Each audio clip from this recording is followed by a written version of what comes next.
everyone. My name is Catherine Gorley, and I'd like to thank you for tuning in today for another episode of the Injury Prevention Academy, a podcast brought to you by DORN Companies, the country's leading wellness-based pain management and injury prevention company.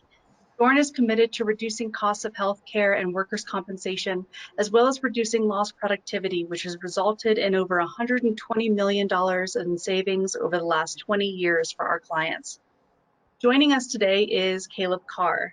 Caleb is the co-founder of Vita Inclinata, a company whose mission is to develop technologies for rescue helicopters and construction cranes. He was also featured by Forbes in 2019 as a true innovator in aviation and safety, and continues to work towards developing those technologies to benefit our workers out in the field and high-risk careers. So thank you so much for joining us, Caleb. Yeah, thank you for having me. Yeah, it was really great just kind of researching a little bit more into your background before this podcast, and typically when the DORN Injury Prevention Academy podcast has highlighted different people out in the field, it's been very specific as to kind of that individual worker safety and wellness on the job. But Yep. your background is more global than that. It's helicopters, it's safety risks of people in those high risk careers like firefighters and crews. So what led you down that path and your So, focus on that safety?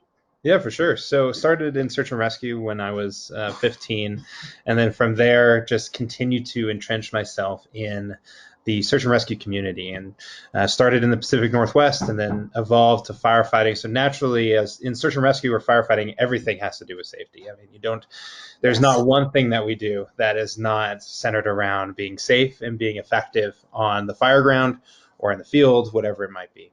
And Mm-hmm. so as that continued to scale and as I started to see problems within the industry that I became familiar with, which in my case was search and rescue, we were able to start realizing that not only is the problems that we're experiencing, which in our case was load stabilization and trying to keep loads stable beneath the helicopter, not only is that an issue in the helicopter realm of search and rescue, but also naturally in the construction side of the world as well. And so by Right. having that dual use ability to be able to leverage that and ultimately take technology and apply it in both areas, it keeps us in the innovative sense of being able to provide safety technologies that have these type of dual use applications to be able to save lives across the board. Right. And obviously you mentioned the Pacific Northwest, Washington, Oregon, and obviously California has such a high rate of that kind of need. The wildfires, the crews that are out there every single day 24/7. So what are the risks and injuries usually associated with those crews out in the field? I mean, in any type of fire ground or construction ground, medic, anything, it's slip, Mhm. trips, and falls. That's really the first thing. It's basic, just losing your foot or losing your footing or just Right. tripping over a log, whatever it might be. But then you go to the far extremes of helicopters are crashing, or you get hit with something, or you get caught and surrounded by fire, and that leads to burns, especially in wildland firefighting. Whereas, Mhm. say, in a medic type situation, you fall down a cliff, or again, kind of centering around that slip, trips, and falls, but then also issues with the equipment that you're using. Because once you start introducing equipment, then you introduce the randomness and the opportunity for error with either the Yes. equipment or with the operator. And in turn, you now deal with those injuries as well. And so it's really much a give and take, but I would say all of it very much still centers down, whether you're in medic and search and rescue or you're in construction or helicopters, just the basic things that everybody is clumsy at some point in their life and just trips over Right. something is what leads to a large bulk of the injuries. Right. And like you said, the construction side of it, those two really do go hand in hand in terms of those rates of injuries, in terms of kind of that high physical stress, you know. Yeah, no, How absolutely. how do you feel that workers do they really marry those two ideas of the high risk and the safety aspect of their jobs, or is it something that the technology really helps them with that? So I personally believe that every operator or worker, et cetera, goes to their workday with no intention of ever being injured. I mean, when I go to the fire ground, I Of have no course. intention, of course. So with that mindset, assuming that we all have that mindset going into it, it's a question of, okay, how do you enable either better operations, more efficient operations, but generally when you push efficiency or effectiveness, which are naturally two of the reasons why you enable technology into the Hmm. workplace, you Right. then introduce risk and you introduce error. And so that's where I see technology really playing a role is as we continue to use more tools, whether it's a crane or an excavator or something else, you're introducing the opportunity to enable technology to be able to reduce that risk or to reduce the errors that are associated with, which is exactly what we do here at Vita, being able to stabilize loads under cranes, which is a classic tool used with or with construction operations to be able to really empower the individuals on the ground to be able to work around the load, to be able to make sure that they just focus on the basics, but also are able to focus on the extrapolation of their job at the same time, where it's not a crutch, but it's a tool to be able to empower Absolutely. them to be able to expand what they currently can do now. Right. And the technologies that your company is doing, obviously with the construction and also with helicopters, it's it really is giving, workers those tools in order to do their job more safely. I know you discussed in the very beginning the just the stabilization of some of those search and rescue. Can you tell us a little bit more of that? So, for a course of background, I had a friend of mine die under UH-60 Black Hawk in 2009 due to the swinging of the rescue basket. And so Oh, I wow. went Okay. out and said, okay, how can we stabilize loads under helicopters? Because I noticed that this was a systemic problem. Hmm. And from 2012 to 2018, it was basically struggle bus, little kitty startup, as I called it, to try and figure out what can we do to try and stabilize that rescue basket. We ended up coming up with a solution, what we call the Vita Rescue System, which is essentially a drone that we attach to the patient in the basket or on the hoist of the helicopter to be able to provide counter thrust in the direction of the swing to bring the load to center. But now we Okay. actually took that and at the tasking of the United States Air Force, we were asked to find the dual use application of it. Why is this just a defense technology? Is this something else? And we learned Hmm. very quickly that yes, you can actually use it in the construction space because cranes also use what's called a tagline, which is really the only solution to stabilize a load. And so that's where Vita started to make a radical pivot to be able to go after both the defense industry, but also the industrial industry, because the technology is exactly the same for exactly the same problem. Right. That's really interesting because finding different ways of making technology work for you across just a wide variety of different applications, I think is just really exciting because you're like you said, the startup, you're getting new ideas in there. You're getting new creative solutions to problems that people weren't really thinking about, Mhm. you know? Um, Absolutely. now I know that with, say, construction and especially with manufacturing, which is what DORN really really works with a lot of different manufacturers. About a quarter of the U.S. workers in manufacturing are actually age 55 and older. So how do you find the approach differs from, say, one generation to the other in the world of safety? So Does it where we matter? see, yeah, and I mean, from our perspective, it's actually just adding a tool in the toolkit where you can reduce training for up and newcomers, but Hmm. also you can always provide a opportunity to be able to integrate the senior experienced operators with the young unexperienced operators. And by leveraging technology in the middle between those two groups, you now provide basically a platform where both of them can collaborate together to be able to say, okay, this is how I use it just to do my baseline operation versus the very experienced operator who says, I can use this technology to be able to enhance something that I'm really good at to be Yes. that much better. And so I think it actually is much more of a collaborative tool between the two communities versus, say, it's leaning towards one segment of the industry versus the other from an age perspective. And as, frankly, the industry continues to evolve and a lot younger people come into the space, Hmm. I think that's technology is going to be that thing where that senior operator doesn't need to go onto the job site. He can sit back or she can sit back and actually Right. work with multiple operators across multiple job sites because technology enables them to do it. Not necessarily with our technology, but with all the other technologies that are coming into the industrial sector. Absolutely. And with this last year, I think all of us, regardless of the generation, has gotten kind of much more easygoing with the whole virtual platform as Mhm. to, obviously how we're talking right now, but also working with different teams around the globe to just be able to schedule something very quickly. And now they're actually face to face. So Yeah, no, that's kind of absolutely. exciting. Yeah, no, it's very exciting. I mean, I think the international world has completely opened up thanks to COVID. We Hmm. can talk about all the downfalls of COVID and go down that rabbit hole, but where if we think about the positives that really has this is proven is that Hmm. the business world, whatever industry or sector you're in, you now can operate on a global scale with a global community that no one ever thought that you could do before. You can hire someone in Alaska, you can hire someone in California, you can hire someone in New York, and all Hmm. of them can collaborate real time, regardless of where they are or where the headquarters is.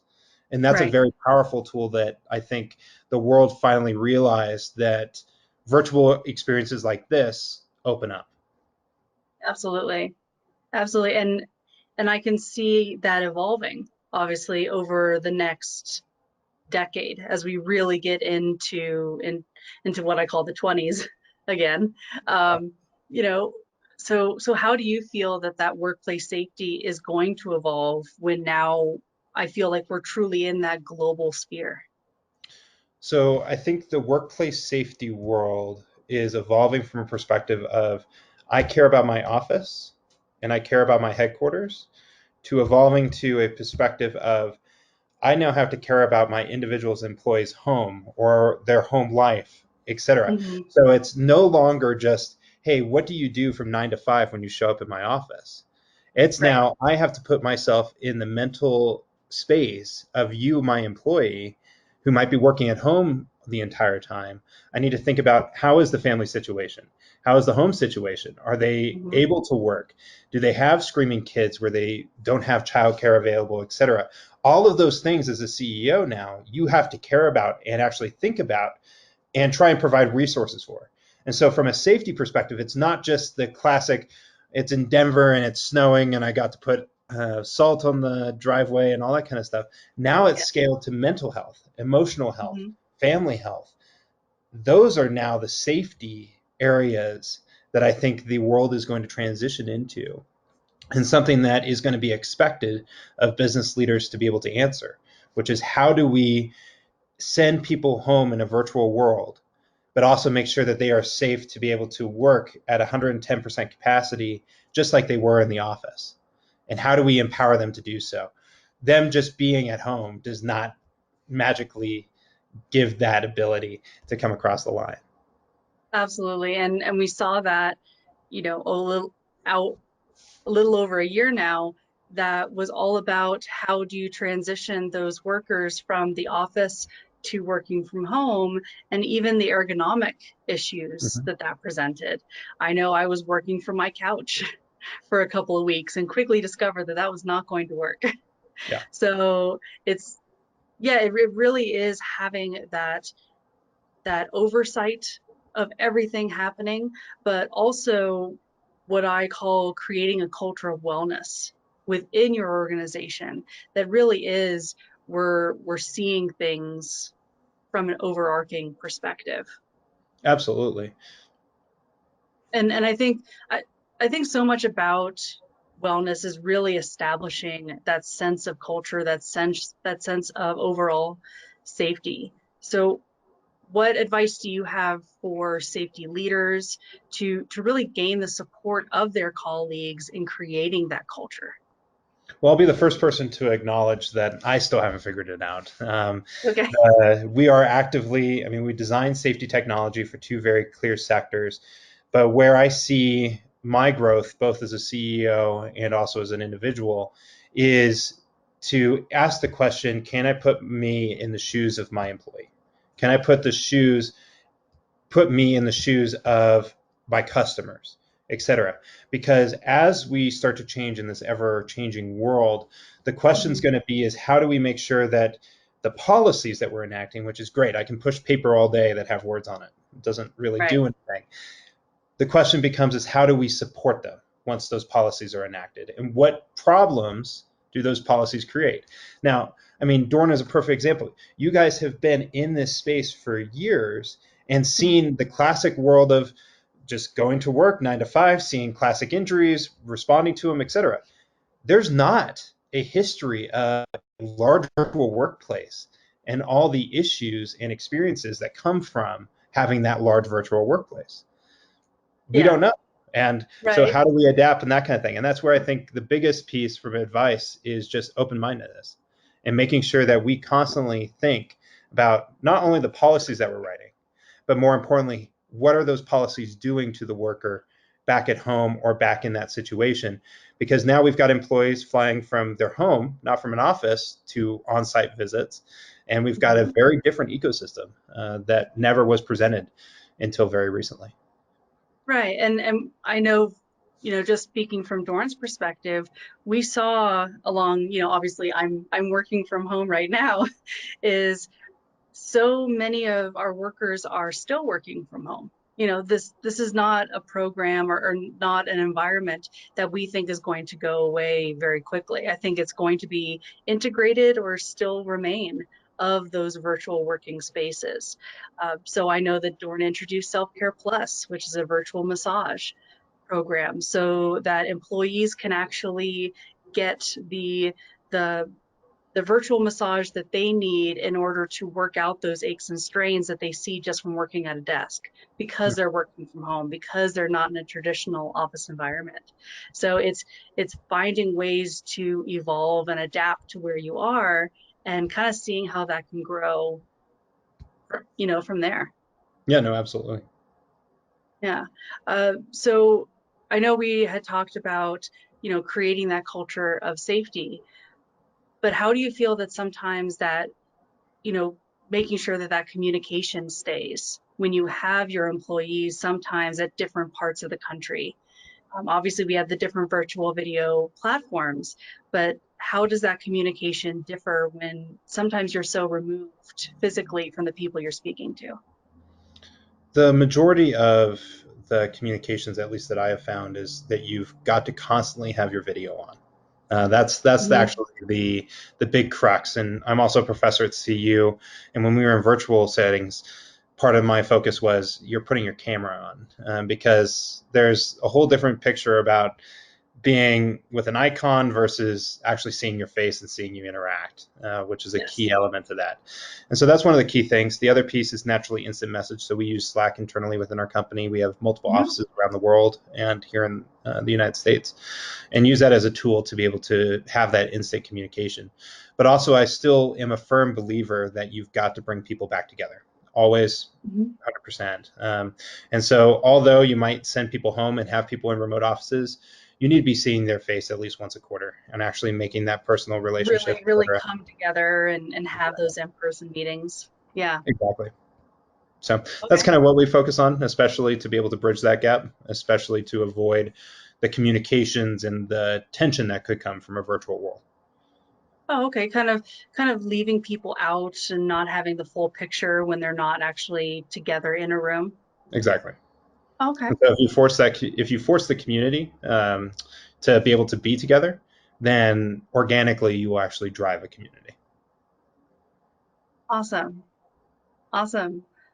So what do you feel are kind of the top three things that that have kind of propelled you during your career in safety to make those kind of changes possible? So for me, all of it centers around mission. So in both of my facilities, I have our mission, which is we build technology that brings people home every time. As a firefighter and as a search and rescue tech, that's all we care about when we go out into the field is what is our mission for that particular call. And so Hmm. from my perspective and to all of my employees, that's what I center on. There is nothing else. I don't care about what issues we have or what policies or procedures we might have issue with. If we center it all back around the mission, Hmm. not only are people safe, not only are they effective, but they're incredibly efficient because they're all marching towards that same goal.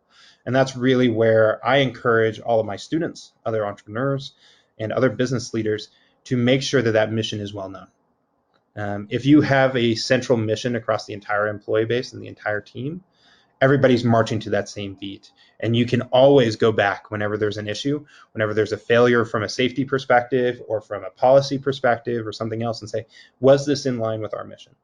And if not, why? Let's change it. Uh, Really where I see as the major recommendation for organizations as they look at both safety, but also how they expand their organization and grow in this ever-changing world. Right, and really keeping people on that same page, and using even other employees around you to help propel that mission Absolutely. forward. Yeah. I find that that communication and that discussion that can be created with your employees, with your colleagues, that can take you in, you know, different directions that you hadn't previously thought of. Yeah, absolutely. Yeah. Especially in this ever evolving kind of world of safety. Yeah, no, exactly, and that's what makes it exciting. It's a unique Hmm. space to be in, but it will be something that everybody will have to wrestle with as we continue to expand as an organization and as an industry, where we are needing to evolve with the ever-changing world. We're not, Hmm. especially in the world of manufacturing, industrials, et cetera. We're not a companies that just sit and have computers and magically just operate all day and type code. Right. We are out there in Yep. the field doing stuff.